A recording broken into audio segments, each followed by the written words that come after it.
विनीत जी, एक और इम्पॉर्टेंट चीज़ जो समझना चाहेंगे आपसे वो है स्मॉल और मिड कैप में जिस तरीके की तूफानी तेज़ी देखने को मिली है पिछले 2 से 3 साल में। आप देखिए, एक तरफा चाल दिखाई है इंडेक्स फ्रंट पे, और कई सारे मल्टी बैगर्स, रिटेल इन्वेस्टर्स भी बढ़ चढ़ के इसमें उन्होंने पार्टिसिपेट किया है।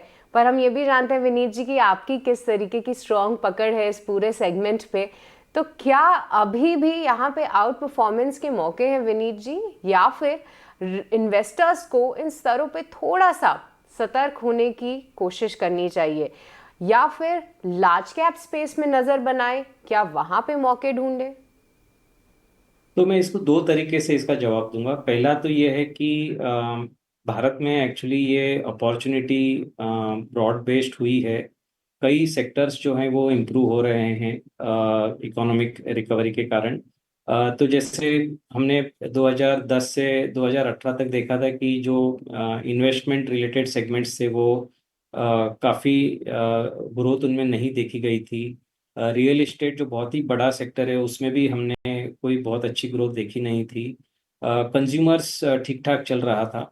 बट 2020 के बाद हमने देखा कि इन्वेस्टमेंट में काफ़ी स्ट्रॉन्ग रिकवरी आई है। और जब हम इन्वेस्टमेंट बोलते हैं तो उसमें काफ़ी सारे बड़े बड़े सेगमेंट जैसे पावर हुआ, डिफेंस हुआ, रेलवे हुआ। तो ये सब जब सेगमेंट चलना चालू करते हैं तो इनके साथ काफ़ी इनका बेनिफिट मिड साइज्ड कंपनी, छोटी कंपनीज में आता है।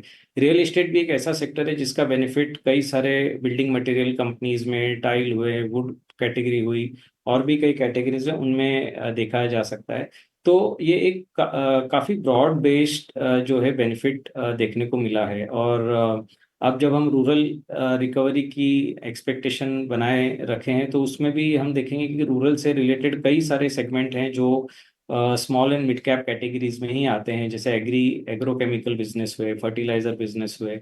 ये सब बिजनेसेस लार्ज कैप में है ही नहीं। तो आई थिंक निवेशकों को जहाँ पे ये भारत की जो ये ग्रोथ होने वाली है और उसको उसका बेनिफिट लेना, तो ये सब सेगमेंट्स में आने के बेनिफिट लेने के लिए इनको स्मॉल और मिड कैप के जरिए ही ये सब बेनिफिट ले पाएंगे। और ये सब इनमें भी, ये कैटेगरीज में भी कई अच्छी अच्छी कंपनीज हैं, अच्छे मैनेजमेंट इनको चला रहे हैं, अच्छा रिटर्न ऑन कैपिटल एम्प्लॉयड कमाती हैं। तो रेलेवेंट तो है। जो बात आपने कही वो भी बहुत इंपॉर्टेंट है, सतर्कता बरतनी चाहिए, क्योंकि यही सब को गिनते हुए और इनकी हिस्टोरिकल ग्रोथ को देखते हुए कई सारे निवेशक, इंस्टीट्यूशनल निवेशक, रिटेल निवेशकों ने ये कैटेगरी में बहुत पैसा आ चुका है और ये कैटेगरी के वैल्यूएशंस बहुत हाई हो चुके हैं।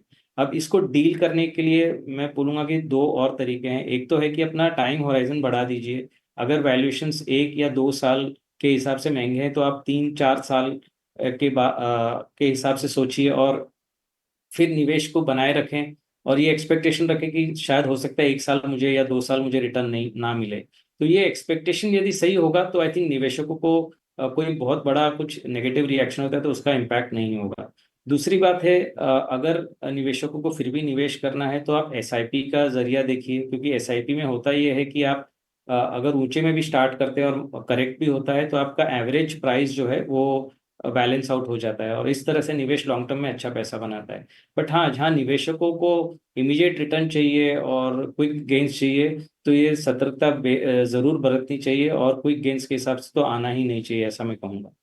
और जहाँ तक आपने एक लार्ज कैप की बात कही, आई थिंक आज के दिन में लार्ज कैप, क्योंकि इसमें सबसे बड़ा जो कंपोनेंट है बैंकिंग सेक्टर, वहाँ पे वैल्यूएशंस बहुत ज़्यादा चले नहीं है, इसलिए लार्ज कैप कैटेगरी ठीक लग रही है। बट लार्ज कैप में भी कुछ कुछ पॉकेट्स है जो बड़े एक्सपेंसिव हैं।